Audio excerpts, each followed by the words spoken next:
필쌤TV 구독자 여러분 안녕하십니까? 머니트레이너 필쌤입니다. 오늘은 말이죠. 조금 특별한 내용을 좀 말씀드리려고 합니다. 은퇴 이후에도 이렇게 생활비를 굉장히 이렇게 효율적으로 적은 생활비로도 굉장히 행복하게 지내는 그런 은퇴자들이 있거든요. 그런 은퇴 생활자들의 특징 4가지에 대해서 오늘 말씀드리도록 하겠습니다. 무려 4가지나 되네요. 자, 이 4가지가 뭔지 오늘 한번 배워보는 시간을 갖도록 하겠습니다. 우리도 언젠가는 은퇴하게 될 텐데 정말 돈이 너무 많아가지고 막 정말 돈을 쌓아놓고 쓴다. 뭐 그러면이야 뭐 매일 정말 해피하게 보낼 수 있겠지만 누구나 돈이라는 것은 한정적인 거 아니겠습니까? 적은 생활비로도 행복한 은퇴 생활, 노후 생활을 즐기는 사람의 4가지 특징은 어떤 것일까요? 그것을 먼저 말씀드리기 전에 이 내용을 좀 말씀드리고 싶습니다. 생활비 얼마나 들까? 가장 아마 대한민국에서 유명한 짤 중에 하나가 이거 아닐까요? 그 원빈 씨 아시죠? 원빈 씨가 얼마면 될까? 얼마면 되겠냐? 뭐 이런 거 있었잖아요. 옛날에 가을 동화였나요? 거기서 보면은 얼마면 될까? 뭐 이런 내용이 나오는데 사실 제가 여러 번 방송에서 또 영상에서 말씀드린 적이 있었는데 얼마나 생활비가 들 거냐 이게 되게 궁금하다라고 생각하시는데 사실은 여러분들이 생각하는 것보다는 노후 생활비가 많이 듭니다. 그러니까 여러분들이 어떻게 생각하든 그거보다는 많이 들어가요. 왜 그러느냐? 은퇴 후에 현실적인 생활비라는 게 어떻게 계산을 해야 된다고 말씀드렸죠? 계산하는 방식. 자, 지금의 생활비에서 대출 이자를 빼고 교육비를 빼고 남은 순생활비. 여러분, 교육비는 왜 빼죠? 여러분 은퇴할 때쯤 되면 교육비 안 나가죠. 그 다음에 여러분 은퇴할 때쯤 되면은 대출 이자는 안 나가겠죠. 물론 뭐 다 못 갚으면 내야 될 수도 있겠는데 어쨌든 은퇴 전까지는 뭐 대출 갖고 있는 거 다 정리해야 되지 않겠습니까? 그러니까 지금 쓰고 있는 지출에서 교육비하고 대출 이자를 빼세요. 자, 이게 순생활비죠. 이 순생활비가 여러분의 생활 수준인 거예요. 그 생활비에 곱하기 2를 해야 됩니다. 많이 놀라셨죠? 곱하기 2를 해야 된다고? 자, 왜 그럴까요? 여러분 지금 월 지출에서 교육비 빼고 대출이자 빼고 순생활비가 조금 작아진 것 같은데 거기에 곱하기 2를 해야 된다라는 이유가 뭐냐? 지금 여러분들은 월요일부터 금요일까지 회사를 가잖아요. 월요일부터 금요일까지 회사를 가고 토요일, 일요일만 놀죠. 여가 생활은 토요일, 일요일만 하죠. 물론 뭐 퇴근하고 여가 생활을 할 수도 있겠지만 주로 여가 생활은 토요일, 일요일 날 하는 거 아닙니까? 그리고 연휴에 하고.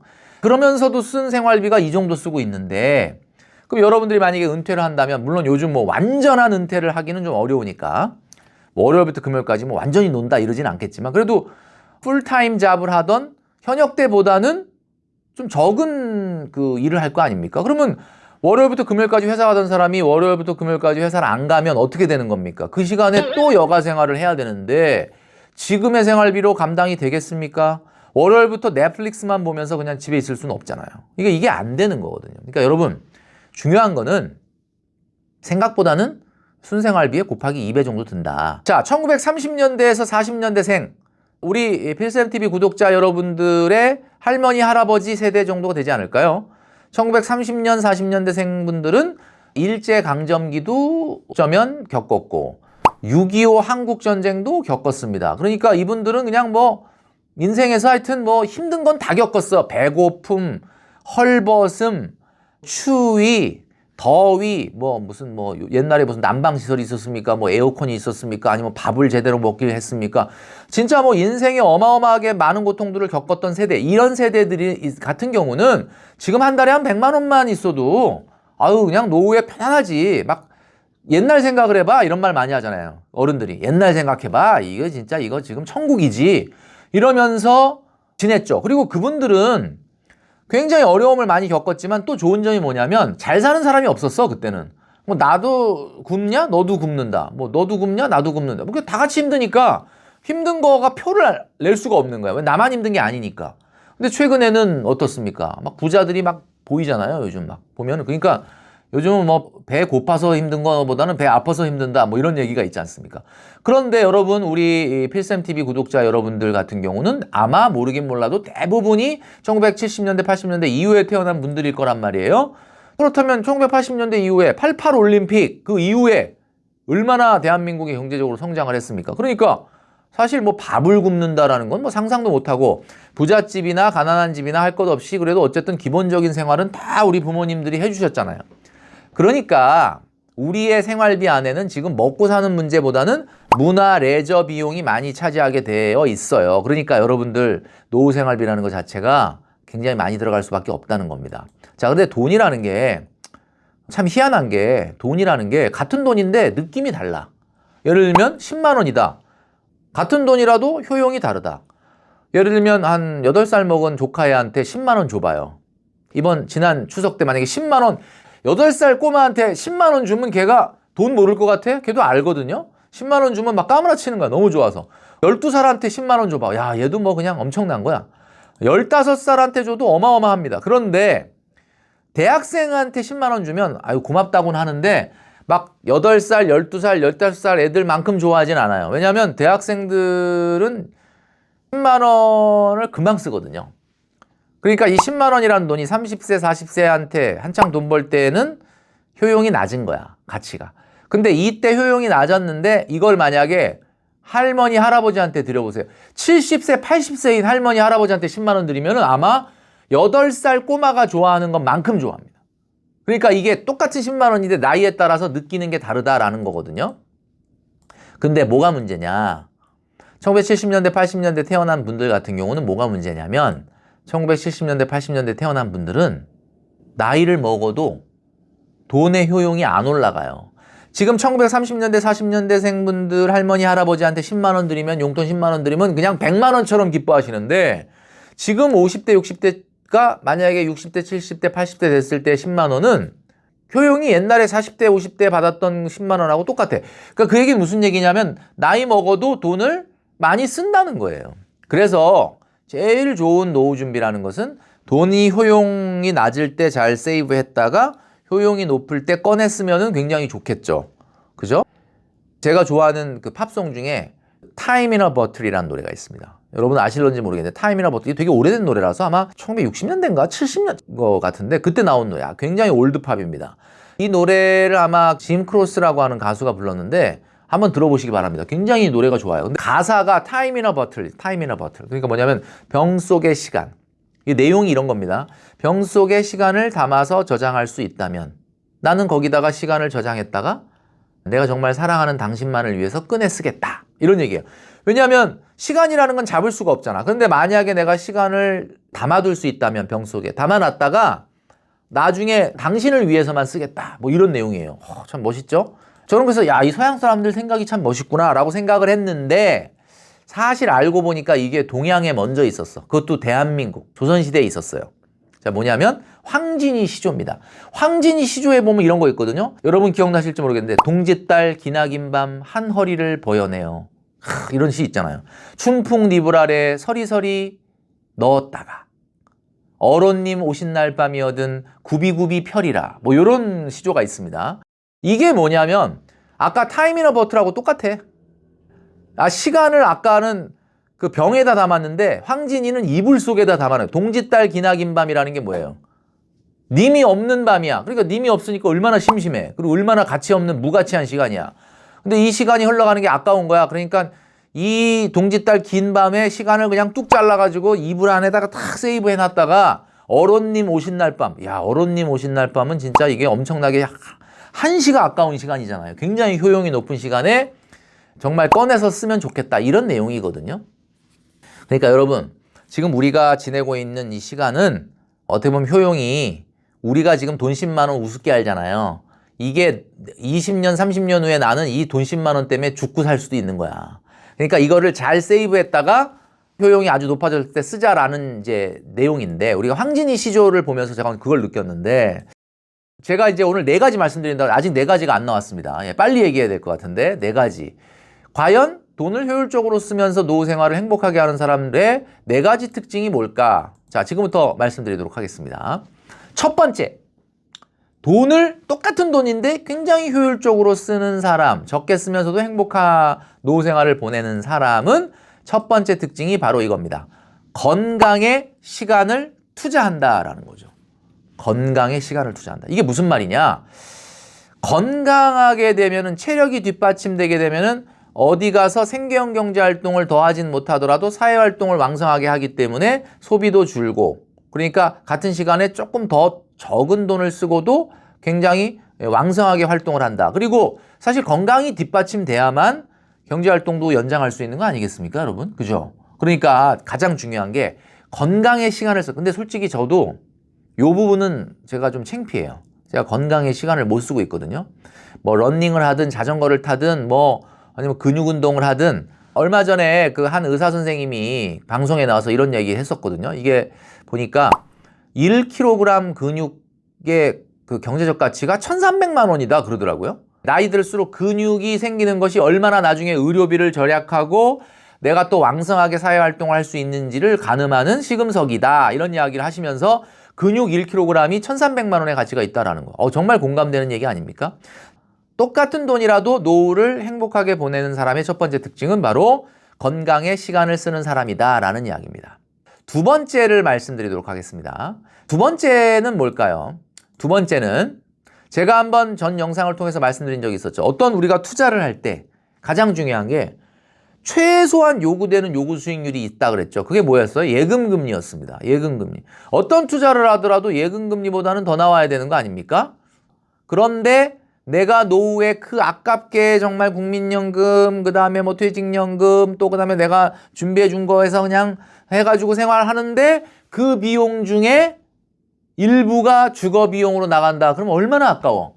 내가 돈을 왕성하게 버는 현역 때야 뭐 그냥 월세든 전세금 대출 이자든 내는 거야 뭐 문제가 안 되는데 내가 지금 은퇴해가지고 지금 한 푼이 아쉬운데 거기 또 월세가 나가고 전세금 대출 이자가 나간다. 야, 이거는 굉장히 쫄릴 수밖에 없어요. 그래서 두 번째 특징은 뭐냐면 적은 돈으로도 행복한 노후를 보내는 사람의 두 번째 특징, 주거 비용이 안 들어간다입니다. 그럼 무슨 얘기예요? 내 집 마련을 일찍부터 숙제를 끝냈다라는 거죠.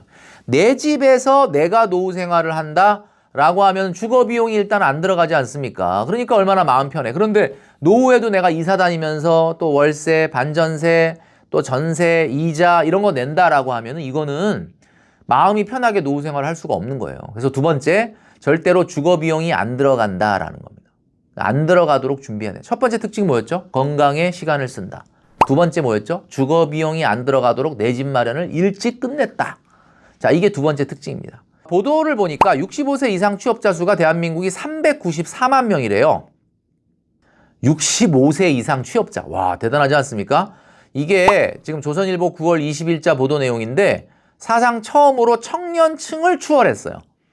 그러니까 한마디로 이 건강이 얼마나 중요한가를, 왜냐면 건강하지 않으면 이거 뭐 경제활동 할 수 있겠어요? 그러니까 뭐 부업이 됐든 정식 취업이 됐든 간에 뭐 제일 좋은 거는 생계형 경제활동이 아니라 내가 하고 싶은 일에 새로운 자아실현형 경제활동을 하면 제일 좋겠지만 그게 아니라고 한다면 뭐 65세 이후라도 생계형 경제활동이라도 할 수 있는 자리가 있다면 좋은 거긴 하죠.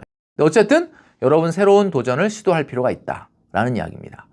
자, 세 번째 특징은 말이죠. 제가 좀 전에 말씀드렸던 것처럼 50대 때부터 자아실현형 사회활동을 준비한다라는 특징이 있었습니다. 그러니까 적은 돈으로 행복한 노후를 보내는 사람들은 50대 때부터 자아실현형 사회활동을 해요. 그러니까 자아실현형 사회활동이라는 게 뭐냐면 내가 하고 싶은 일, 내가 행복하게 생각하고 좋아하는 일 이런 것들에 도전을 해서 막 사회생활을 시작한다는 거예요. 사회생활을 할 수 있는 준비를 한다는 거예요. 그래서 제가 우리 필쌤TV 많은 구독자분들에게도 말씀드렸죠. 유튜브를 꼭 해라. 유튜브가 꼭 수익이 안 나도 유튜브를 통해서 본인의 어떻게 보면 정체성, 여러분들이 꼭 하고 싶었던 어떤 이야기 이런 것들을 좀 해볼 필요가 있다. 말씀을 드린 적이 있었습니다. 이제 네 번째를 말씀드리려고 하는데요. 기쁨과 행복. 항상 대한민국 사람들은 조사를 해보면은 기쁨보다는 행복을 많이 선택한다라고 말씀드렸죠. 행복 공식을 오늘 말씀드리려고 합니다. 여러분들에게 행복 공식이라는 게 있어요. 행복은 뭘까요? 행복은 원하는 것뿐에 가진 것입니다. 그러니까 수학적으로 얘기하면, 산수적으로 얘기하면 가진 것 나누기 원하는 것이 행복이에요. 그러면 행복해지려면 어떻게 해야 돼? 가진 것을 늘리고 원하는 거는 줄여야 되는 거죠. 가진 것 늘리기 위해서 노력하고 계시잖아요. 우리 그 필쌤TV 구독자 여러분들. 그러니까 이거는 뭐 가진 것은 계속 늘리죠. 그 원하는 건 어떻게 줄어들게 하죠? 아, 이게 또 숙제네. 왜냐하면 사람이라는 게 가진 게 늘어나잖아. 그러면 원하는 건 더 빨리 늘어나요. 분명히 옛날보다는 내가 돈이 더 많아. 근데 옛날이 더 행복했던 것 같아. 이거 왜 그럴까? 옛날보다 가진 거 분자값이 커졌는데 분모값이 더 빨리 커져서 그래. 원하는 게 더 커진다는 게 뭐야? 욕심이 늘어나는 거죠. 근데 이거는 정상입니다, 여러분. 이건 잘못된 거 아닙니다. 내가 가진 게 늘어나는데 원하는 게 가만히 있겠어요? 원하는 것도 계속 늘어나지. 그럼 이걸 어떻게 줄일 거냐? 행복한 노후를 보내는 데 있어서 원하는 거를 안 늘어날 수는 없고, 이게 솔직히 거짓말이에요. 원하는 게 안 늘어난다는 건 거짓말이야. 이건 어떻게 사람이 원하는 게 안 늘어나? 원하는 게 늘어나는 속도를 조금 줄이거나 아니면 이제 잘 붙잡아 맬 수 있는, 쓸데없이 원하는 게 너무 욕심이 커지지 않게 하는 것이 행복한 노후를 보내는데 가장 중요한 거다. 그럼 이거 어떻게 해야 되느냐? 조금 뜬금없게 여러분 생각하실 수도 있는데, 넷째 특징이 뭐냐? 종교 활동을 한다는 겁니다. 종교 생활을 한다는 거예요. 종교 활동. 이게 무슨 얘기냐? 첫 번째 특징은 아까 뭐라고 그랬습니까? 건강에 시간을 쓴다. 두 번째 특징은 뭐였죠? 두 번째 특징은 주거 비용이 안 들어간다. 내 집 마련한 거예요. 세 번째 특징은 뭐야? 50대 때부터 사회활동 준비를 한다. 이렇게 얘기했죠. 마지막 네 번째는 이렇게 행복한 노후를 보내는 사람들 보니까 종교 생활을 한다라는 거.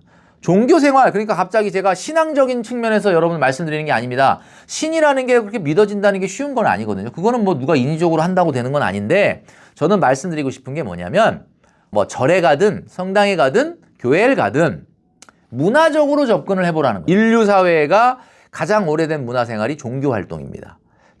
막 일주일 치열하게 막 가진 걸 늘리려고 막 열심히 살다가 일요일 하루 성당을 가든 절을 가든 교회를 가든 딱 가서 한번 뭐 스님이나 목사님이나 신부님이 하시는 얘기를 한번 귀 기울여 들어보세요. 신앙적인 측면보다는 처음에는 문화생활로 접근하라고 말씀드렸죠. 그러면 들어보면 내용은 그거예요. 메시지가 딱 하나야. 여러분이 갖고 있는, 여러분이 갖지 못하고 있는 것에 대한 욕망을 잠깐 내려놓고 여러분이 갖고 있는 것이 얼마나 대단한 가치가 있는지를 발견해보자. 그 메시지는 그거예요. 결국 뭐야? 내가 욕심을 갖고 일주일 살았는데 지금 오늘 교회에 와서 성당에 와서 절에 와서 얘기를 들어보니까, 야, 내가 사실 오늘 이렇게 살아있다는 거, 숨쉬고 있다는 거, 생명이 내 몸에 있다는 거, 내가 오늘 나가면서 가을에 푸른 하늘을 볼 수 있다는 거, 야, 너무 감사하다. 오늘 하루는 어제 죽어간 그 사람이 그렇게 애타게 살고 싶어 했던 하루예요. 근데 나는 오늘 살아있잖아. 숨쉬고 있고 하늘을 바라볼 수 있고, 그죠? 이게 얼마나 감사한 건지를 깨닫게 해주는 게 사실은 종교 활동이거든요. 그러니까 우리 교회 같은 데서 또는 성당 같은 데서 이런 걸 딱 느끼고 나오면서 뭐라 그래? 은혜 받았다. 은혜 받았다 그러잖아요. 그 은혜 받았다는 게 뭐야? 내가 갖고 있는 복만 해도 이거 엄청난 거구나 라는 거를 발견하니까 원하는 게 그 순간 싹 줄어드는 거야. 그러니까 분모값이 싹 줄어드니까 갑자기 행복해지는 거죠. 자, 그래서 여러분, 행복한 노후를 만들려면 건강에 시간을 써야 되고, 내 집 마련이 빨리 완수가 돼야 되고, 50대 때부터 사회활동을 준비를 해야 되고, 그 다음에 종교 생활을 해보자. 그래서 쓸데없이 자꾸 욕심이 원하는 것이 커지지 않도록 제어하는 노력, 가진 것을 많이 늘리는 것도 중요하지만 원하는 것을 적절히 관리하는 여러분들의 노력이 필요하다라는 이야기입니다. 자, 내가 가진 것에 대한 가치를 발견하는 여러분 되시면 좋지 않을까라는 생각을 합니다. 자, 오늘은 행복한 노후를 보내기 위한, 적은 돈으로도 행복한 노후를 보내는 사람들의 4가지 특징을 말씀드렸습니다. 여러분, 어떻게 4가지 특징이 여러분과 딱 맞으신가요? 아니면 나는 반대로만 하고 있네? 자, 만약에 이거 반대로만 하고 있다면 여러분들은 아무리 돈을 많이 벌더라도 이상하게 노후에 돈이 모자라고 이상하게 행복하지가 않고 답답할 가능성이 있다라고 말씀드릴 수 있습니다. 자, 그러니까 여러분, 오늘부터라도 이 4가지를 한번 머릿속에 기억하시면서 행복한 노후를 잘 준비하시는 여러분 되시기를 바라겠습니다.